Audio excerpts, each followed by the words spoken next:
నమస్కారం. ఈరోజు మనకు గత కొద్ది రోజులుగా మనకు ఏలూరు ప్రభుత్వ హాస్పిటల్లోనూ కొద్దిగా దొంగతనాలు జరుగుతున్నాయి అనే కొన్ని వార్తలు రావడం జరిగింది.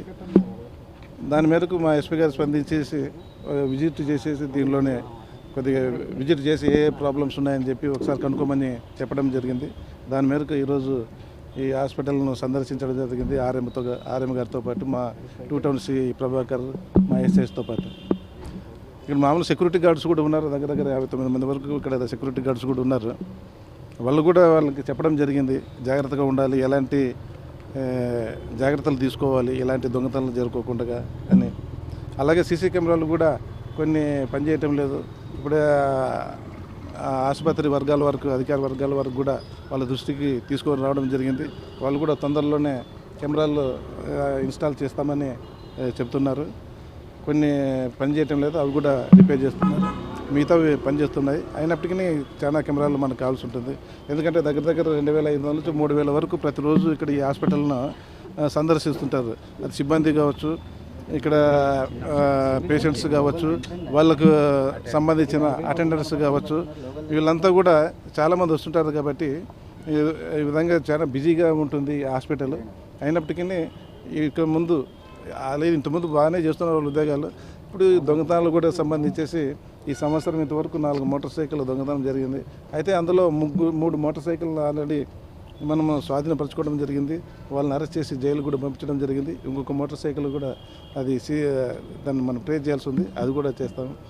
ఇక ముందు కూడా ఇంకా అలాంటి దొంగతనాలు కూడా ఆ 3 ఇలాంటి 4 చిల్లర మరల దొంగతనం కూడా జరుపుకోకుండా మా పోలీస్ డిపార్ట్మెంట్ నుంచి, అలాగే ఇక్కడ సెక్యూరిటీ సంబంధించిన వాళ్ళ కోఆపరేషన్తో, సహకారంతో జరుపుకోకుండా ప్రయత్నం చేస్తామండి. టైర్లు పోయినాయి సార్, కార్ టైర్లు 2 పోయినాయి. దానికి సంబంధించి సెక్యూరిటీ నుండి వాళ్ళకి ఏమైనా ఇచ్చేది కూడా తెలియదు. అంటే అర్థం కాలేదు ఇచ్చేదంటే. కారు పెట్టారు సార్ పార్కింగ్లో, 2 టైర్స్ పోయినాయి.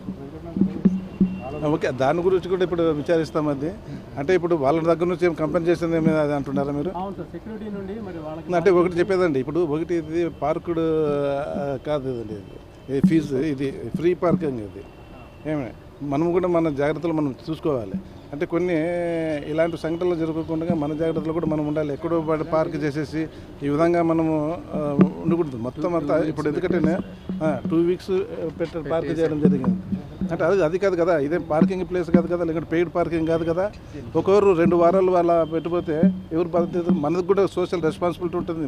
మన పర్సనల్ బిల్డింగ్స్, మనకు వ్యక్తిగతమైన వస్తువులను మనం జాగ్రత్త పరచుకోవాలి. ఫస్ట్ మొట్టమొదట అవి పోగొట్టుకోకుండా, దొంగతనాలు జరుపుకోకుండా అన్ని జాగ్రత్తలు మనగా వ్యక్తిగతంగా చేయాలి. తర్వాత ఒకవేళ మన అన్ని జాగ్రత్తలు తీసుకున్నప్పటికీ కూడా దొంగతనం జరుగుతుంటాయి కొన్ని. అలాంటప్పుడు కూడా అప్పుడు పోలీసులు చూస్తారు, వాళ్ళ పరిధిలో వాళ్ళు కూడా చేసి కేసులు ఛేదించడానికి ప్రయత్నం చేస్తారు. అయితే పోలీసులు కూడా మానవ మాత్రలే కాబట్టి 100% డిటెక్షన్ అనేది ఉండదు. కొన్ని చోట్ల కొన్ని కేసులు మేము సాల్వ్ చేయడానికి అవకాశం ఉండదు. సో కాబట్టి వారం రోజులు కూడా ఉన్నంతసేపు మరి సెక్యూరిటీ ఏం చేస్తున్నారు? ఒకటే 2 రోజులు చూసి తర్వాత ఏదో కంప్లైంట్ ఇవ్వాలి మీకు పోలీసులు. ఇప్పుడు ఒకటి అది కూడా మీరు చెప్పేది నిజమే. ఎందుకంటే అన్క్లెయిమ్డ్గా, అబాండన్డ్గా అక్కడ వారాల తరబడి ఎందుకు వస్తున్నారు అలాంటి వాళ్ళు, అది కూడా వాళ్ళ దృష్టికి, మేనేజ్మెంట్ దృష్టికి తీసుకెళ్తాము. అలాంటిది ఏమన్నా నిర్లక్ష్యం ఉంటే విధులలో వాళ్ళపైన తగ్గ చర్య తీసుకోమని చెప్పి కూడా మేము వాళ్ళని కోరుతాము. హాస్పిటల్ సిబ్బందిని, అధికార సిబ్బందిని, లేకపోతే వాళ్ళ మేనేజ్మెంట్ను. మీరు చెప్పేది నిజమే. ఒకవేళ కారు కాబట్టి ఏదో 1-2 వారాలు పెట్టిపోయారు, అదే వేరే రకంగా మనకు ఉండవచ్చు కదా. అలాంటి సమస్యలు కూడా ఉంటాయి మనకు. అలాంటిది ఏమైనా ఉంటే కన్నా వాళ్ళకి క్లియర్గా ఇన్స్ట్రక్షన్స్ ఇచ్చాము.